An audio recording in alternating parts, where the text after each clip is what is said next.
아멘. 1950년대에서 70년대까지 미국의 칼럼니스트로 유명했던 월터 리프만은 현대사를 연구 분석하면서 이렇게 결론을 내렸습니다.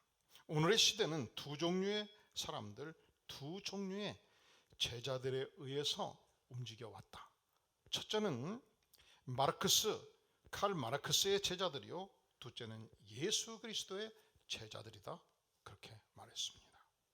그러니까 20세기 들어서서 전 세계를 격동시켰던 새로운 사상, 인간의 빈부격차를 끝내고 모두가 평등하게 잘 사는 세상을 만들자, 이 유토피아 세계를 이루기 위해서 마르크스의 제자들이 소련에서, 중국에서, 북한에서 목숨 걸고 그들이 믿는 신조를 따라서 새로운 세상을 만들고자 했고, 남한에서도 공산주의자들이, 사회주의자들이 목숨 걸고 그 세계를 건설하기 위해서 때로는 빨치산이 되어서 모포 한 장 덧입고 온몸에 등상을 걸려도 자수하지 않고 죽음의 길을 걸어갔던 마르크스 레닌의 제자들이 새로운 세계를 이루었다는 것입니다.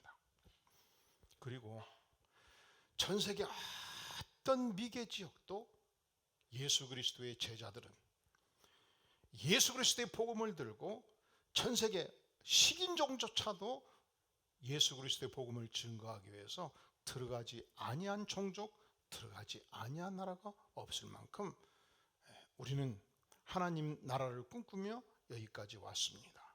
그런데 현대사를 좀 더 깊이 성찰해 보면 사실은 세 번째 제자들이 있습니다. 이건 제가 표현하는 거예요. 존 록펠러의 제자들, 정주영 가의 제자들. 이 정주영 씨는 북한 통천에서 태어나서 아주 가난한 삶을 살았습니다. 가난한 농부의 아들이었습니다. 그가 과거를 이렇게 회상합니다. 흉년이면 집집마다 양식이 떨어져서 눈이 온 강산을 뒤덮는 긴 겨울 동안 아침은 조밥, 점심은 굶고 저녁은 콩죽으로 넘겨야 했다. 봄에는 양식이 떨어져서 풀뿌리에 나무 껍질에 문자 그대로 촉은 목피로 목숨을 부지해야 했다. 그는 이 가난을 탈출하기 위해서 가출을 시도합니다. 그리고 맨손 쥐고 사업을 시작했지요. 밤낮없이 뼈 빠지게 고생해서 거대한 현대 그룹군을 형성을 했습니다. 현대건설, 현대자동차, 기아자동차, 아산복지대는 현자중공업, 아마 설교 끝날까지 계속 외쳐도 끝이 없을 만큼 많은 기업군들을 일구었습니다. 그런데 이 세 종류의 제자들, 첫째 마르크스의 제자들, 둘째 예수 그리스도의 제자들, 셋째 존 록펠러의 제자들이 갖는 공통점이 있어요. 뭐가 공통점일까요? 뭐가 똑같아요? 그들은 그들이 믿는 신조를 위해서, 그들이 믿는 유토피아 세계를 건설하기 위해서 목숨 걸고 충성을 다 바쳤다는 것입니다.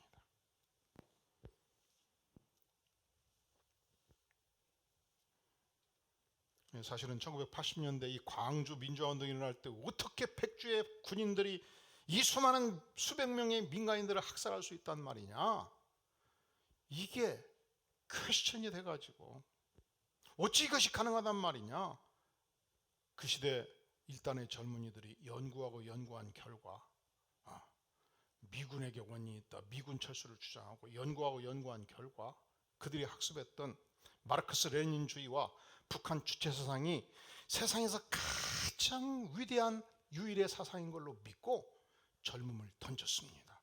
대학을 중퇴했습니다. 10년, 20년 직업이 없이 그 세계를 건설하기 위해서 암약했습니다. 이게 사상이에요. 이게 그들의 헌신이죠. 지금 제가 말씀드리는 것은 옳은가 그른가를 얘기한 게 아니에요. 그런데 가슴 아픈 것은 이 마르크스 레닌주의자들은 명백하게 허위의 사상을 위해서, 왜 이것이 허위지요? 그들은 평등한 세상을 꿈꾸었습니다. 그것을 위해서 목숨을 바쳤습니다. 그리고 세상에서 가장 불평등한 새로운 세상을 만들어냈지 않습니까? 지금 북한 공산주의자들이 평등한 세상을 만들었나요? 저들만 배부리는 가장 악한 세상을 만들었잖아요. 중국 공산당이 평등한 세상을 만들었나요? 공산당 일족 100명의 공산 귀족들만 부를 누리고 다 가난에 시달리지 않습니까? 그들은 허구의 사상을 위해서 너무도 아까운 인생을 낭비하는 것입니다. 그런데 놀라운 사실은, 더 놀라운 것은 우리는 유일한 진리, 창조주 예수 그리스도의 위대한 생명적 진리를 안고 만약에 제자로서 헌신하지 않는다면 이것은 더 큰 비극이라 아니할 수 없습니다. 물질주의자들은 그 물질의 세계를 창설하기 위해서, 재벌이 되기 위해서, 기업권을 일구기 위해서 그들도 그들 나름대로 목숨을 건 헌신이 있었습니다. 정주영 씨는 많은 예화를 가지고 있지요. 그는 초등학교도 안 나왔는데 수백 명, 수천 명의 박사급 인물들을 거느리며 일을 했습니다. 그리고 박사를 능가하는 각 분야의 모든 실력을 가지고 있었어요. 참 이상하지 않아요? 어떻게 그것이 가능했을까요? 한 번은 현대사옥에서 밤 12시 반까지 일을 하고 있었습니다. 총수가 앉아있으면 200명, 300명 비서진들, 회장단이 퇴근할 수가 없지 않겠습니까? 그 시대는 그랬어요. 드디어 승용차에 올라탔습니다. 그러면 그 시대 기업들은 회장단들에게 총수가 퇴근했다 문자를 넣어주지 않겠습니까? 그런데 이 양반이 앉자마자 어이 기사 양반 울산으로 가게나. 한숨 자고 새벽 4시 반 5시 다시 울산에 출근한 거예요.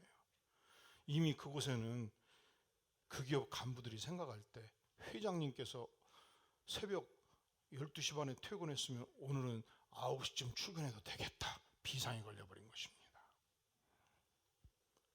저들은 통일하게 그들이 믿는 세계, 물질이 최고라고 생각할 때, 재벌이 되는 것이 목표가 되었을 때 그것을 위해서 그들의 신조를 따라 자신의 생애를 헌신한 것입니다.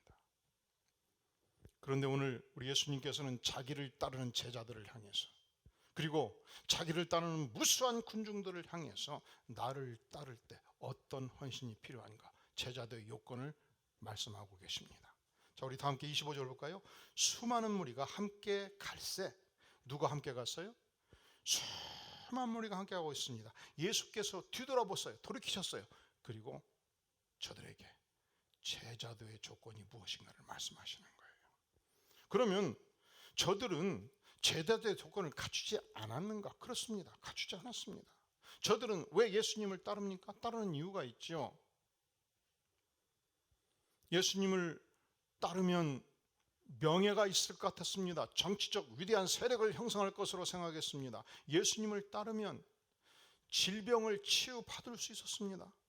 나의 누이가 38년째, 나의 오빠가 38년째 중풍병에 걸려서 누워 있습니다.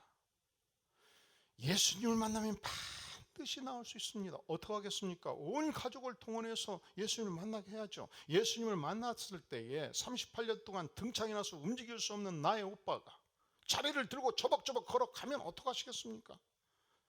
동네방네 모든 병자들이 몰려들지 않겠습니까? 12년 동안 온몸에서 피가 흘렀습니다. 가끔 빈혈로 아침 저녁 쓰러지기도 했습니다. 온몸에서 피냄새가 진동했습니다. 내가 이렇게 살아서 어쩐단 말이냐, 여러 차례 자살을 시도했습니다. 이런 누이를 둔 가족들이 어찌 들쳐매고 예수님께 나오지 않겠습니까? 예수님의 옷깃만 스쳤는데 온몸이 회복이 되어버렸습니다. 나인성 과부, 젊어서 남편이 세상을 떴습니다. 하나밖에 없는 사랑하는 청년 아들이 세상을 떠서 부패했습니다. 12명, 16명의 젊은이들이, 장정들이 이 부패한 시신을 메고 장례를 치르러 갈 때 주께서 이 여인을 향해서 말씀하십니다. 울지 말거라. 나 예수다. 예수님께서 관에 손을 얹습니다. 청년아 일어나라 했을 때 그 부패한 시신이 갑자기 이 관뚜껑을 열고 저벅저벅 걸어 나올 때 이 12명 16명의 관을 맨 젊은이들이, 온 동네 사람들이 어찌 깜짝 놀라지 않겠습니까? 온 마을에서, 나사렛에서, 갈릴리에서, 유다에서, 사마리아에서, 예루살렘에서 엄청나게 많은 사람들이 예수 그리스도를 만나 뵙고자, 그의 음성을 듣고자, 그로부터 치료를 받고자 가는 곳곳마다 인산인해를 이루지 않겠습니까? 12제자 70문도 1만 명, 2만 명, 3만 명, 저들이 점심도 굶고 저녁도 굶고 예수님이 나타났다 하면은 구름대같이 몰려들고 있었습니다. 예수님을 만나서 그분의 소중한 말씀 듣고 치유받고 은혜 받기 위해서 예수님을 따르지 않겠습니까? 그때 예수님께서 나를 따르는 무리들을 향해서 너희가 단지 발걸음으로 나를 따르는 것으로 족하지 않다는 거예요. 너희가 나를 따를 때, 나의 제자가 될 때 사상적 전환이 필요하다는 거예요. 결단이 있어야 된다는 거예요. 그것을 두 가지 비유로 말씀하십니다. 첫째로 망대의 비유. 이 이스라엘 지형은 구릉지대도 많고 산도 많고 평야지대도 많습니다. 그런데 적군이 쳐들어오면 500m, 1km 전방이 보이지 않지 않습니까? 그러면 쉽게 점령당하기 때문에 중요 지역에는 거대한 망대를 세웠습니다. 우리식으로 말하면 70층 빌딩을 세우는 거 아니겠습니까? 층당 2억씩 들면 70평, 70층이면 70층을 말하는 거예요. 140억 있어야 되지 않겠어요? 그런데 군수가 자기가 지키는 군을 안전 보유하기 위해서 망대를 짓는데 10억밖에 없는 거예요. 그러면 지어야 되겠습니까? 말아야 되겠습니까? 그래도 고집을 세워서 짓기 시작을 했다면 겨우 4층, 5층 짓다가 멈추지 않겠습니까? 그러면 사람들이 지나가다가 아니 자금도 없이 왜 망대를 지었는고, 아무 소용도 없는 망대를 지었네, 웃기는 사람이네, 그 돈 가지고 구제금이나 쓸 것이지, 그렇게 비웃지 않겠습니까? 자, 우리 다 함께 29절 30절 같이 한번 읽어볼까요? 시작. 너희 중에 누가 망대를 세우자 할진대 자기의 가진 것이 준공하기까지에 족할는지 먼저 앉아 그 비용을 계산하지 아니하겠느냐? 그렇지 아니하여 그 기초만 쌓고 능히 이루지 못하면 보는 자가 다 비웃어 이르되 이 사람이 공사를 시작하고 능히 이루지 못하였다 하리라.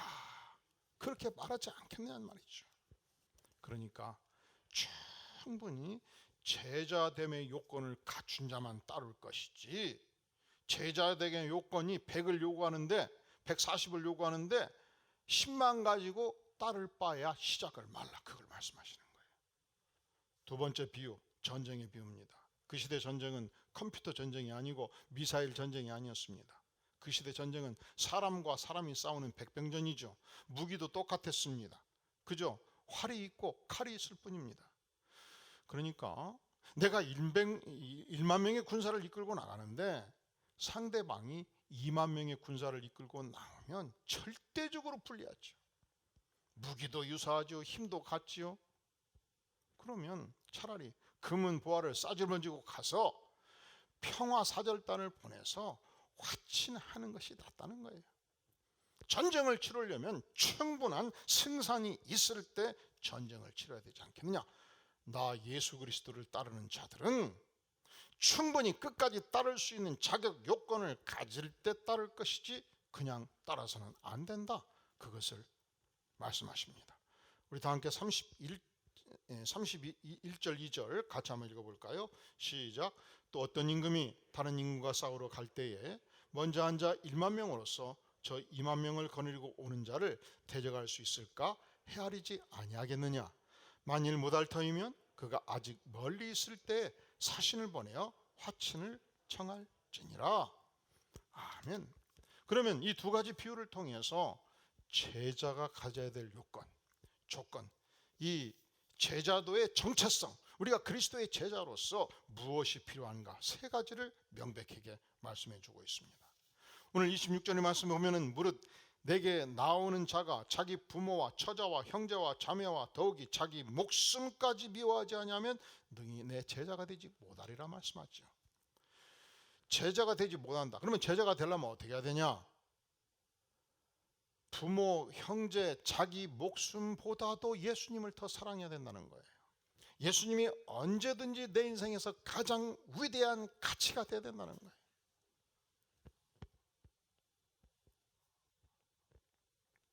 예수님을 위해서 모든 것을 버릴 준비를 해야 된다는 거예요. 예수님은 내 생애의 전부입니다. 고백을 하라는 거예요. 예수님이 가장 소중하면 선택이 쉽죠. 예수님이냐? 놀라지 마세요. 부모냐? 예수님이냐? 형제냐? 예수님이냐? 돈이냐? 예수님이냐? 세상이냐? 언제든지 예수님이 해답입니다. 예수님이 내 생에서 가장 소중한 분인가? 이 신앙 고백을 우리에게 요구합니다. 이 말씀은 믿는 백성들에게 부모가 소중하지 않다 이게 아니죠. 부모님이 소중하지요. 형제가 소중하지요. 내 인생이 소중하지요. 그런데 십자가의 복음을 알면, 나 같은 죄인을 용서해 주신 그리스도의 그 은혜를 하면 내 생에서 가장 소중한 분은 언제든지 예수님이십니다. 그리고 선택하라면 언제든지 예수님을 선택하는 것입니다. 유명한 가수였던 비버리 쉐어가 드디어 돈방석에 앉게 되었습니다. 그는 어린 시절 교회 성가대에서 주로 찬양을 했던 인물입니다. 놀랍게도 대한민국도 그 유명한 가수들이요, 초등학교 때, 중고등학교 때, 청년 때 교회 성가대 했던 사람이 굉장히 많아요. 날라리들도 성가대 출신이 많아. 조영남도 교회 성가대 출신이야.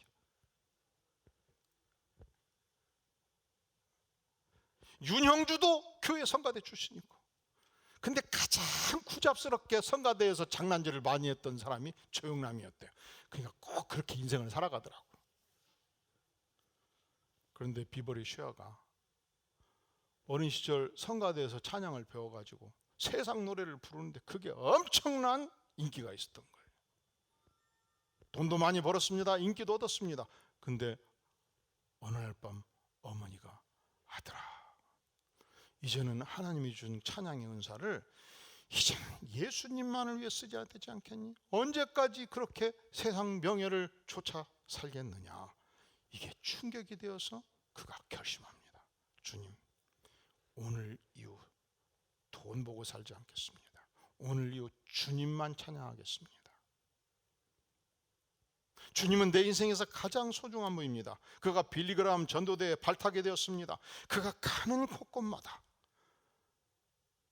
빌리그라함이 영광스러운 복음을 전하기 전 전한 다음 그는 주 예수보다 더 귀한 것은 없네, 이 찬양을 신앙 고백으로 불러 제낄 때마다 많은 사람들이 감동하고, 많은 사람들이 눈물을 흘리고, 많은 사람들이 예수님을 영접하는 역사가 나타났습니다. 우리 찬양 한번 들어볼래요? 주 예수보다 더 귀한 것은 없네, 이 세상 명예와 바꿀 수 없네, 이전에 즐기던 세상 일도 주 사랑하는만 뺏지 못해. 그가 자신의 신앙 고백을 담아서 이 찬양을 부릅니다.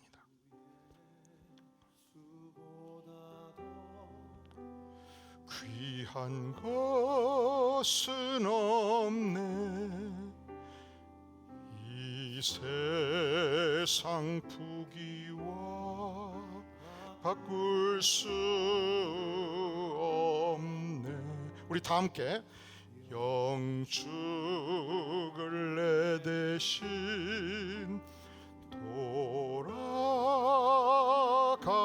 돌아가신 그 놀라운 사랑 잊지 못해.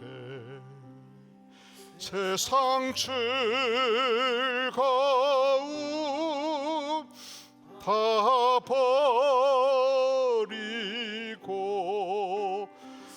세상처럼 다 좀 더 크게 들어주세요. 버렸네. 주 예수보다 더 귀한 것은 없네. 예수 밖에는 없네. 자, 여러분의 신앙을 담아서 주 예수보다 더 귀한 것은 없네.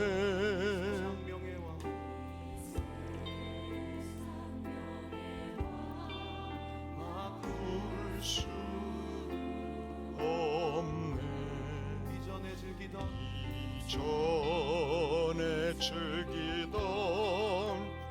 세상 일도 주 사랑하는 마음 뺐지 뭐. 우리 두 손을 높이 들고요. 세상 즐거움 다 버리고 세상 자랑 다 버렸네.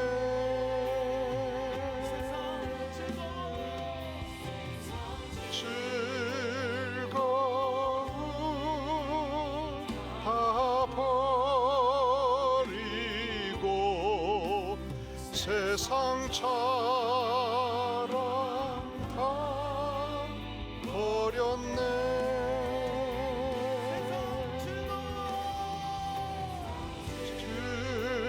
즐거움 다 버리고 세상 자랑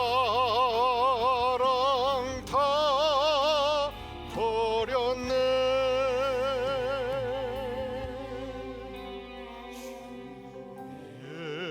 예수보다 더 귀한 것은 없네. 예수 밖에는 없네. 두 손을 가슴에 얹고 주 예수보다 더 귀한 것은 없네. 예수 밖에는 없네. 제자됨의 첫 번째 자격, 내 인생에서 누가 가장 소중하다? 내 인생에서 가장 귀한 분은 누구시다? 예수 그리스도시다. 이 신앙 고백이 첫 번째 자격이라는 것입니다. 두 번째, 예수 그리스도의 제자됨은 무엇이 우리에게 필요한가? 우리 다 함께 27절 말씀 같이 봉독해 볼까요? 시작. 누구든지 자기 십자가를 지고 나를 따르지 않는 자도 능히 내 제자가 되지 못하리라. 자기 십자가는 누가 진다? 누가 진다? 하나님께서는 각자에게 자기가 져야 될 십자가를 주셨습니다. 우리 주님께서는 온 인류의 죄를 안고 극악무도한 형벌, 십자가의 형벌을 직접 감당해 주셨습니다. 지상에서 겪는 가장 고통이 큰 형벌을 십자가의 형벌이라고 말합니다. 두 손목에 못이 박혔습니다. 아랫발 정강이에 못이 박혔습니다. 너무 고통이 큽니다. 그래서 손목의 고통을 줄이기 위해서 발목에 힘을 주면 이 발목의 고통이 전신을 찔러댑니다. 이 발목의 고통을 줄이기 위해서 손목에 힘을 주면 손목이 찢어지는 고통을 누립니다. 그런데 문제는 피가 흐르는 양이 너무 작은 거예요. 펑푸질을 하는 이 심장의 피가 빨리 빠져나가야 운명하게 될 터인데, 그래서 곁에서 지켜보는 군병들이 다 같이 고통하다 보니까 옆구리에 창을 찔러서 피를 많이 신속하게 빼도록 해서 고통을 하감시켜자 시도하지 않습니까? 이 형벌은 가장 수치스러운 형벌이었습니다. 누가 봐도 그 사람은 정말 못됐다, 그런 자들, 국가 반역자들을 십자가의 형에 처했습니다. 주님은 이 형벌이 너무 크다고 해서 인간에게 전가하지 않았습니다. 양 어깨에 온전히 짊어지고 이 십자가의 고통을 온몸에 안고 걸어가셨습니다.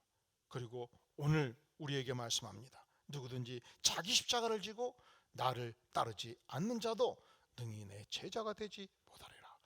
여러분들은 예수 그리스도의 제자십니까? 예수 그리스도의 제자가 되려면 반드시 나의 십자가는 내가 지고 간다. 우리가 하나님께 기도하면 내가 져야 될 십자가가 보여요. 그 십자가를 안 지려고 몸부림도 쳐봐요. 그런데 우리는 우리 스스로 이 십자가를 벗어날 수가 없습니다. 그런데 놀라운 사실은 주님 그렇습니다. 주님께서 양 어깨에 모든 십자가를 지고 가셨듯이 내가 내 인생에 십자가를 지고 걷겠습니다. 처벅처벅 온몸에 힘을 가하면서 한 걸음 한 걸음 걸어가면 놀랍게도 십자가가 가벼워집니다. 왜냐하면 이미 십자가를 지신 주님께서 내 곁에 계십니다. 내 양팔을 잡아주십니다. 내 인생의 앞잡이가 되어주십니다. 함께 십자가를 져주시는 은혜가 내 안에 있습니다. 사랑하시는 성도 여러분, 우리가 기왕 예수 그리스도를 따르면서 이 그리스도의 진정한 제자의 조건을 온전히 갖추고 따라가야 되지 않겠습니까? 첫째로, 그리스도는 내 생에서 가장 위대한 가치입니다. 가장 소중한 부입니다. 신앙 고백하는 것입니다.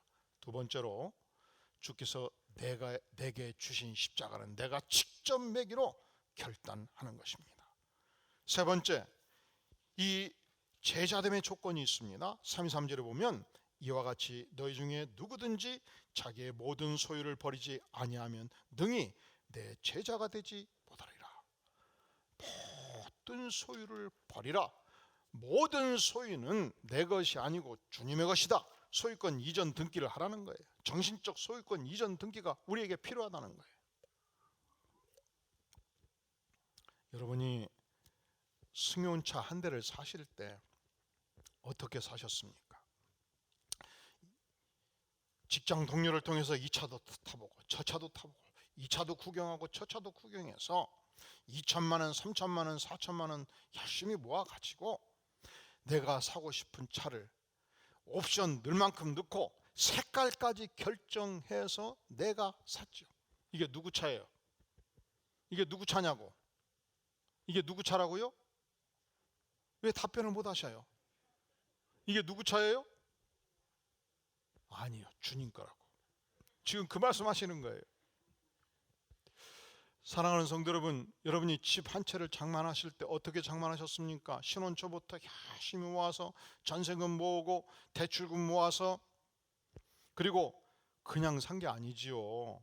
직접 가서 봤지요. 교통도 봤지요. 우리 자녀들 학교 다니는데 도움이 되는 것도 다 살폈지요. 샅샅이 보고 드디어 집 한 채를 장만해서 등기 이전할 때 이 아파트가 누구 거예요? 누구 거? 내 거. 이게 누구 거라고요? 내 거. 이게 답변을 못 하시겠어요? 내 거지요. 그런데 주님이 말씀하시는 거예요. 다 주님 것이다. 다 주님 것이다. 이것은 단지 물질만을 의미하는 것이 아닙니다. 나에게 어떤 인생의 명예가 있다면 이것도 주님의 것입니다. 나의 주님의 생활도 주님의 것입니다. 세상을 향한 애착심도 주님께 드려야 돼요. 다 버려야 돼. 돈 사랑 버리고, 세상 사랑 버리고, 사업에 대한 애착 버리고, 명예 사랑 버리고, 다 주님의 것이라고 신앙 고백하라는 거예요.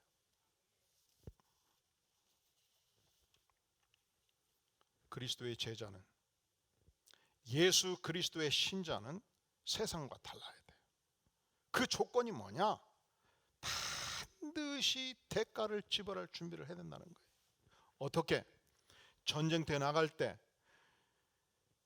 상대방이 2만 군사면 나는 3만 명의 군사를 모집해서 가야 승리하지 않겠습니까? 그 준비가 안 되면 시작을 하지 말라는 거예요. 예수 그리스도의 제자로서 준비가 안 됐으면 시작하지 말라, 지금 그걸 말씀하는 거예요.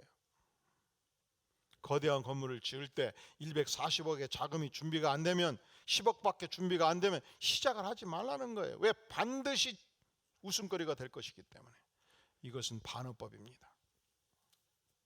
하지 말라, 하지 말라, 제자가 되지 못한다, 제자 못한다. 여러분, 26절 마지막 능히 내 제자가 되지 못하리라, 27절 마지막 능히 내 제자가 되지 못하리라, 33절 마지막 능히 내 제자가 되지 못하리라. 반어법이에요. 제자가 되기 위해서는 반드시 이것을 갖추어라, 이걸 말씀하시는 거예요. 보리스 콤펠트 박사를 기억하시나요? 그는 유대인 출신으로서 러시아 시민권을 가진 자였습니다. 스탈린이 이 소비에트 유니온을 왕성하게 건설할 때, 수천만 명의 자본가들을 죽여가면서 새로운 세상을 건설할 때 자세히 보니까 이게 악마더라고. 본인은 신적 존재로 활동하는데, 그래서 그가 말합니다. 스탈린은 결코 신이 아니다. 그는 인간일 뿐이다. 이것을 발설한 채로 그가 강제 노동 수용소에 수감됩니다. 그는 의사였는데 수감되자마자 상관으로부터 지시를 받는, 너는 네가 진료하는 모든 환자를 환자가 아니고 정상이라고 도장을 찍어라. 일체의 약을 주지 말고 치료하지 말라. 왜냐하면 이 강제 노동 수용소에서는 모든 사람이 노동하다 죽이는 것이 목표예요. 살리는 것이 목표가 아니었습니다. 문제는 그가 의사로서 살릴 수 있는 사람에게 약을 처방할 수가 없고, 정상이라고 도장을 찍을 때마다 이 양심에 너무 큰 고통을 느꼈고, 그리고 결국은 양심이 마비된 상태에서 살게 되었을 때 한 죄수로부터 예수 그리스도의 복음을 듣게 됩니다. 그는 이 절망의 바다에서 예수님을 만나고 예수님의 사랑에 감격하고 예수님의 제자가 되기로 결심합니다. 내가 처형되는 한이 있더라도 살릴 영혼을 살리겠다. 내가 처형되는 한이 있더라도 예수 그리스도의 복음을 증거하겠다. 어느 날 그를 그자리도 괴롭혔던 간수가 의무실을 방문했습니다. 극약의 독국물 한 방만 주사를 넣으면 끝낼 수 있었습니다. 하지만 그는 기도하고 최선을 다해서 이 간수를 살려냅니다. 어느 날 한 장염 환자가 들어옵니다. 장이 완전히 꼬여서 죽음 직전에 이르렀습니다. 그는 의사 규칙을 어기고 최선을 다해서 이 장염 환자를 살려냅니다. 그때 이 장염 환자가 질문을 해요. 박사님, 나를 살리면 당신이 죽을 텐데 어찌해서 그 일을 하셨습니까? 사실은 당신과 나를 살리기 위해서 죽으신 분이 따로 있습니다. 이 예수 그리스도를 증거했을 때 이 장염 환자는 예수 십자가의 복음을 듣고 본인이 그리스도를 증거하는 삶을 살기로 작정합니다. 결국 보리스 콤펠트 박사는 이 장염 환자 한 사람 살리고 이 죄로 공개 처형을 당하게 됩니다. 이 공개 처형을 당하는 현장에서 장염 환자가 고백합니다. 보리스 콤펠트 박사요, 이제는 저의 차례입니다. 제가 대신해서 당신이 나에게 증거한 예수 그리스도의 사랑, 예수 그리스도의 생명을 증거하는 삶을 살겠습니다. 그날 이후 이 장염 환자는 열심히 성경 말씀을 연구했습니다. 기도 생활에 몰두했습니다. 그리고 글을 쓰기 시작했습니다. 그는 수학과 물리학을 전공했던 사람이었는데 그가 글을 쓰기 시작했을 때 이반 데니스 비치의 하루, 수용소군도, 붉은 수레바퀴, 기타 등등 서적을 저술함으로 노벨 문화상을 받게 되었고, 이 소련이 저질렀던 무참한 죄악들을 기독교적 관점에서 비평하기 시작했고, 하나님을 떠난 서방 세계, 서방 문명의 비극을 비판하기 시작했고, 그는 불타는 선지자의 복음을 전 세계를 향해서 외치기 시작한 것입니다. 그가 바로 유명한 알렉산드르 솔제니친이 아니겠습니까? 솔제니친이 자기를 향해서 복음을 전했던, 그리고 자기 대신해서 공개 처형을 당했던 보리스 콤펠트 박사를 향하여 이제는 저의 차례입니다. 제가 예수 그리스도의 사랑, 예수 그리스도의 생명을 전하겠습니다 라고 고백했다면, 사랑하는 성도 여러분, 여러분과 제가 여기서 예배 드리기까지, 여러분과 제가 예수 그리스도를 구주로 고백하기까지 누군가가 나를 대신해서 피 흘림의 대가, 그 고난을 당했다는 사실을 기억할 필요가 있습니다. 그리고 이제 여러분과 저는 동일한 고백을 할 때가 되었습니다. 이제는 저의 차례입니다. 제가 예수 그리스도의 복음, 예수 그리스도의 생명을 전하겠습니다. 제가 예수 그리스도의 제자가 되겠습니다. 기도하시겠습니다. 영광의 주님, 오늘 우리가 너무도 소중하지만 또한 너무도 어려운 말씀을 들었습니다. 주님, 우리가 단지 교회의 마당만 밟는 신자가 되기를 원치 아니합니다. 우리가 충직한 그리스도의 제자로서 우리에게 주신 이 소중한 복음 진리를 지키며 실천하는 참된 제자의 길을 가기를 소망하오니, 전능하신 하나님, 우리의 삶 속에 성령으로 인쳐 주시옵소서. 예수님의 이름으로 간절히 기도하옵나이다. 아멘.